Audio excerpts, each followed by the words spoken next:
Shalom. Renungan kali ini berjudul Kunci Doa Bapa Kami oleh Evangelis Lokamanya Prawiro. Kunci doa Bapa Kami, di sini terletak kemenangan kita. Doa adalah memanjatkan keinginan-keinginan kita untuk hal-hal yang kita butuhkan, mengajukan permohonan kita dalam kerajaan Allah di surga, minta pertolongan di luar kemampuan kita. Jadi, apakah doa itu? Doa adalah permohonan pribadi kita kepada pribadi Allah berdasarkan kehendak pribadinya, kerjasama dengan kehendaknya. Berdoa dalam kitab suci bukanlah sebuah saran, namun suatu perintah. Allah tidak menyarankan kita untuk berdoa. Allah memerintahkan kita untuk berdoa. Kata-kata dari Allah, firman yang hidup adalah sumber kehidupan kita. Alkitab menyatakan dengan jelas, "Carilah aku dengan segenap hatimu, maka engkau akan menemukan aku." Ketika kita menemukan Allah, Ia akan membebaskan kita dari belenggu kehidupan. Mustahil mengalami pelepasan dalam roh kecuali kita berseru kepada Allah dengan segenap hati kita, karena doa yang dipanjatkan setengah hati akan ditolak Allah. Allah berkata, "Berseru kepadaku dengan segenap hatimu." Seperti tertulis dalam Yeremia 29 ayat 13, "Apabila kamu mencari aku, kamu akan menemukan aku. Apabila kamu menanyakan aku dengan segenap hati." Jadi doa setengah hati akan ditolak. Kebulatan hati, tekad, ketekunan, dan kegigihan itulah yang menarik perhatian Allah. Alkitab menyatakan dengan jelas, jika kita berdoa dengan benar, kita akan hidup dengan benar. Jika kita berdoa dengan salah, kita akan hidup dengan salah. Dengan kata lain, berdoa yang benar menghasilkan hubungan yang benar dengan Allah. Kehidupan doa yang salah menghasilkan hubungan yang salah dengan Allah. Bagaimana caranya berdoa dengan benar? Berdoa dengan benar hanya jika kita mematuhi apa yang Tuhan katakan. Murid-murid Yesus berkata, "Ajar kami untuk berdoa." Apa yang mereka maksud adalah ajar kami berdoa dengan benar. Lalu Tuhan berkata, beginilah caranya berdoa dengan benar. Sesuai kitab Hosea, carilah Dia dengan benar. Kita tidak bisa hidup kudus kecuali kehidupan doa kita benar. Kita tidak bisa menerima kuasa kerasulan tanpa mempraktikkan kehidupan rasuli. Iblis akan menghancurkan kita jika kita mengizinkan dia. Kita tidak dapat dikalahkan jika kita tidak mengizinkannya. Kita menemukan kuncinya dalam 1 Korintus 9 ayat 27. Rasul Paulus berkata, "Tetapi aku melatih tubuhku dan menguasainya seluruhnya, supaya sesudah memberitakan Injil kepada orang lain, jangan aku sendiri ditolak." Sangat mudah untuk memulai dengan benar, tetapi sangat sulit untuk mengakhiri dengan benar. Kuncinya adalah selama hidup. Ditulis dalam 2 Tawarikh 26 ayat 5, "Ia mencari Allah selama hidup Sakaria, yang mengajarnya supaya takut akan Allah. Dan selama ia mencari Tuhan, Allah membuat segala usahanya berhasil." 1. Kunci pertama adalah hubungan. Ini adalah rahasia terbesar dari doa. Karena Allah tidak akan mendengar siapapun yang tidak memiliki hubungan dengannya. Alkitab berkata, jika kita hidup dalam dosa dan pemberontakan, Allah tidak akan mendengar kita. Sesuai Mazmur 66 ayat 18, "Seandainya ada niat jahat dalam hatiku, tentulah Tuhan tidak mau mendengar." 2. Kita harus tahu kewargaan kita di surga. Kita tidak dapat berdoa sampai kita tahu kita milik siapa. Dalam Filipi 3 ayat 20-21 dikatakan, karena kewargaan kita adalah di dalam sorga, dan dari situ juga kita menantikan Tuhan Yesus Kristus sebagai juru selamat, yang akan mengubah tubuh kita yang hina ini, sehingga serupa dengan tubuhnya yang mulia, menurut kuasanya, yang dapat menaklukkan segala sesuatu kepada dirinya. Percakapan kita, kewargaan kita adalah di dalam surga.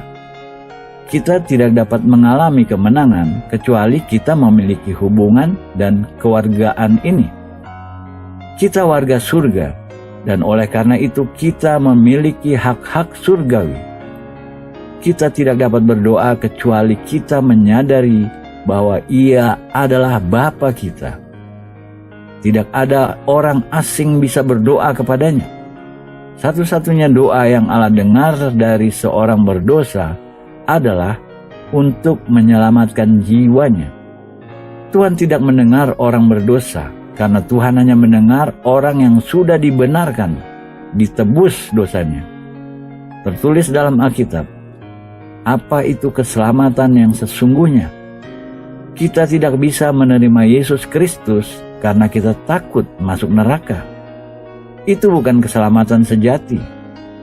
Kita menerima Yesus Kristus karena kita ingin memperoleh keselamatan. Keselamatan berdasarkan kasih, bukan ketakutan.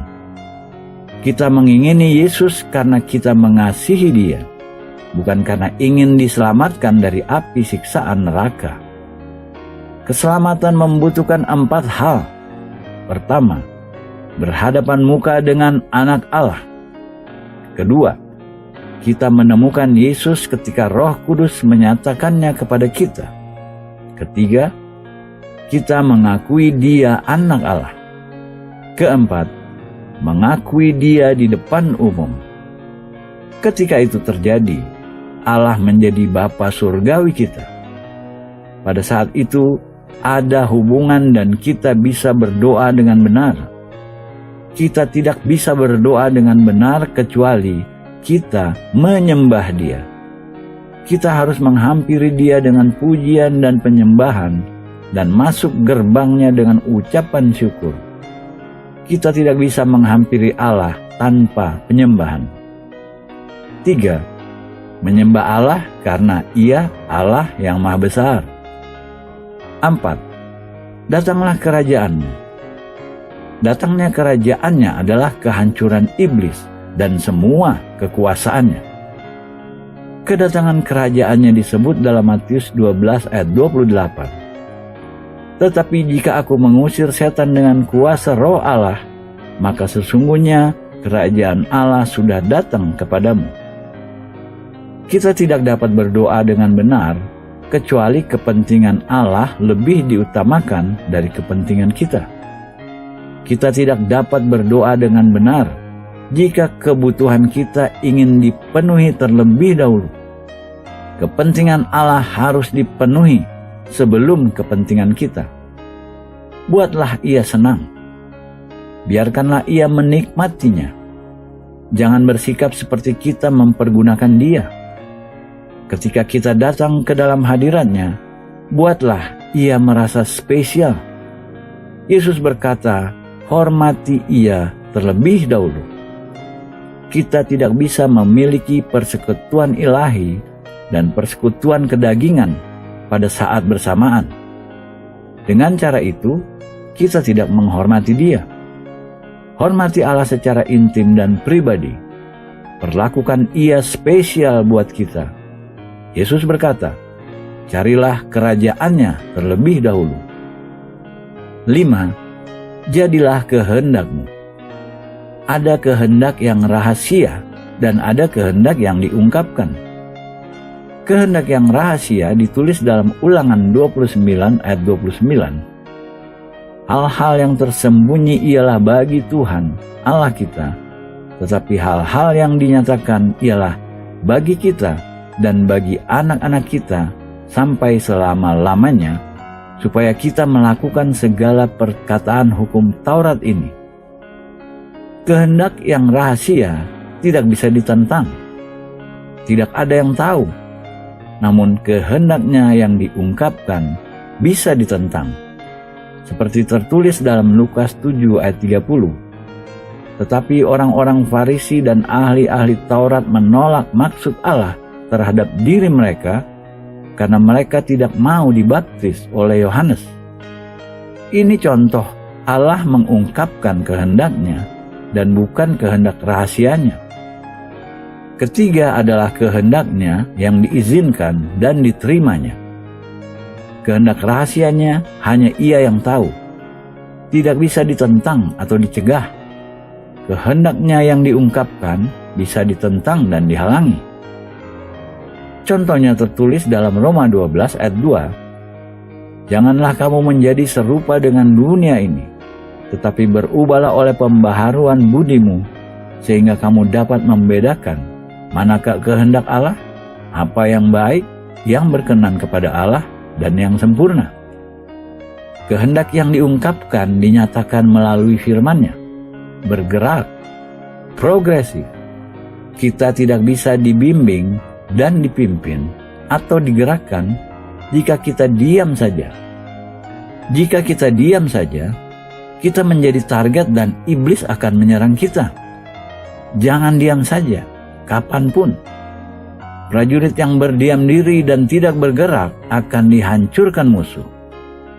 Kehendak Allah yang baik, God will, diterima, acceptable will, sempurna, perfect will, terjadi sementara kita bergerak, progresif dalam proses. 6. Berilah kita makan pada hari ini. Kita menerima pemeliharaan setiap hari, sementara kita mengakui ketergantungan kita padanya. Kuncinya adalah ketergantungan total. Kita tidak bisa berdoa kecuali kita bergantung sepenuhnya pada Tuhan untuk pemeliharaannya setiap hari. 7. Ampunilah segala kesalahan kami seperti kami mengampuni orang yang bersalah kepada kami. Pengakuan dosa dan mengampuni orang lain.